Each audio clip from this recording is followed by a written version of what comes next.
Hey guys, hope you're well, and welcome to my review of this brand new album called Deadbeat from the Family Guy himself, Tame Impala. Now, this might be one of the most controversial releases of the year, with the fan base completely divided over this new sound.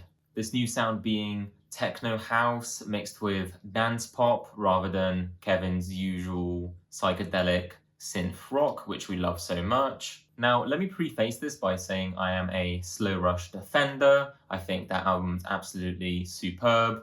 Definitely one of his best albums, probably his second best in my opinion. I mean, it's the album that made me a fan in the first place. So, going into this album for the first time, I was met with a bit of disappointment.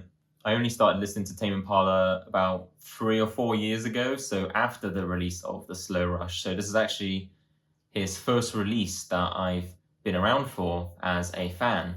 So this new album, Deadbeat, is certainly not a bad album. However, in comparison to Kevin's other works, it certainly does feel a bit lackluster. Though the opening track, My Old Ways, I'm actually a big fan of, using those piano chords as almost a bass line alongside the beat and Kevin's trademark vocals. The song builds up nicely and it's got layers which adds life to the overall track. And I think it's one of my favorites alongside the song Dracula, which might be one of the catchiest songs of the year and I think is a certain highlight, probably easily the best on this album. It's really groovy, but also just a really fun track. It's got this perfect Halloween vibe for the autumnal season. And then on the flip side, unfortunately, I think Oblivion and No Reply have to be his worst songs to date. I mean, Oblivion does just really sound like elevator music with a beat that doesn't really go anywhere. And then No Reply is just a bit cheesy in terms of lyrics, and sonically speaking, it just doesn't really pique my interest. And then next we have the track Not My World, which doesn't start off too interesting. However, the second half is pretty decent as it delves into this techno house sound. It definitely gives off nightclub in the 90s and early 2000s vibes. So I do think nostalgia plays a big factor for this track in particular. And then out of this slight slump, we have one of the best tracks on the album with Piece of Heaven, which has this really ethereal and lovely sounding chorus. Honestly, this song has a lot of layers. It makes it a lot more interesting. The song is about falling in love with someone special all over again. I do think this song has Kevin's best vocals on the album, and it also has that nice trademark Tame Impala mellow outro as well. And the next track, Obsolete, also has a great flow and a lot of groove to it. That is until the end. The end of the song falls off to me a little bit with that riff.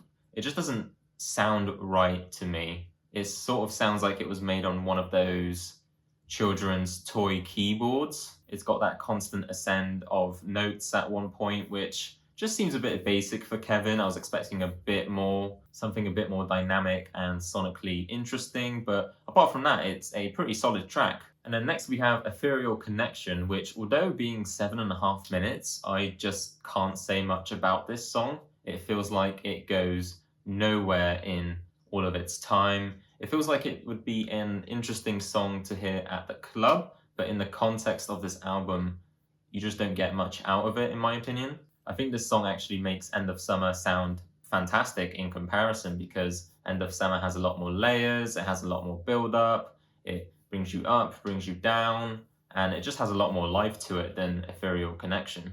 And then See You on Monday, I think, is actually one of the lowest rated songs in the album, but I do think that track has really nice vocals, though the riff does feel a bit goofy and the melody sort of puts me off a little bit at times. Afterthought actually flows really nicely. It's probably my second favorite track on this album. It's got a really groovy bass line with really nice production and it gets stuck in your head. And then End of Summer actually really grew on me as a track, I think, especially in comparison to the rest of the album. It actually feels like it has more life, though I do wish the song did without that chipmunk voice. I do think it breaks up the song, but it just doesn't sit right in my ears. I feel like without that chipmunk voice, the song would be a lot more nicer overall. So unfortunately, as a big Tame Impala fan, it does feel like this album is a bit incomplete in some of the tracks and therefore comes off as disappointing, I'm afraid to say. Kevin was on a masterful streak with Lonerism, Currents, and The Slow Rush all being 9 out of 10 albums at least, with Currents, edging towards that 10 out of 10 mark as one of the most classic psychedelic synth rock albums of the century. And even The Slow Rush, it felt like a perfect pairing album to Currents that continued that sound which Kevin continued to hone throughout his years. I do think that the thing that this album is missing the most is a physical drum kit. I mean, think of songs like It Might Be Time on The Slow Rush. It just sounds excellent with Kevin's masterful drumming, adding complexity to the songs. As someone who loves drumming themselves, I feel like a drum kit would have really elevated the songs here.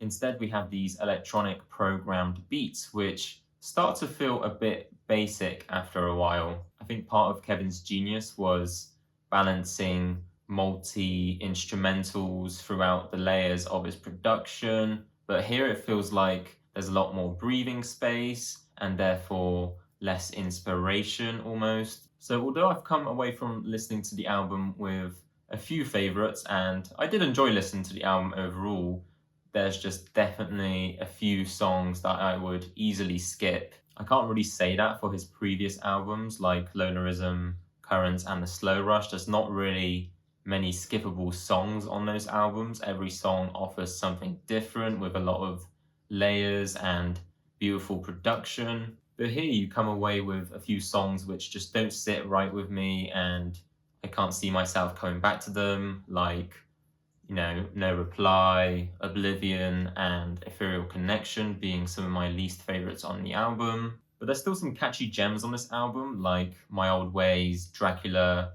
Afterthought, Loser, and Piece of Heaven being my favorites on this album. And I'll be completely honest, if this album was made by someone else, I would probably rate it like a 7 out of 10.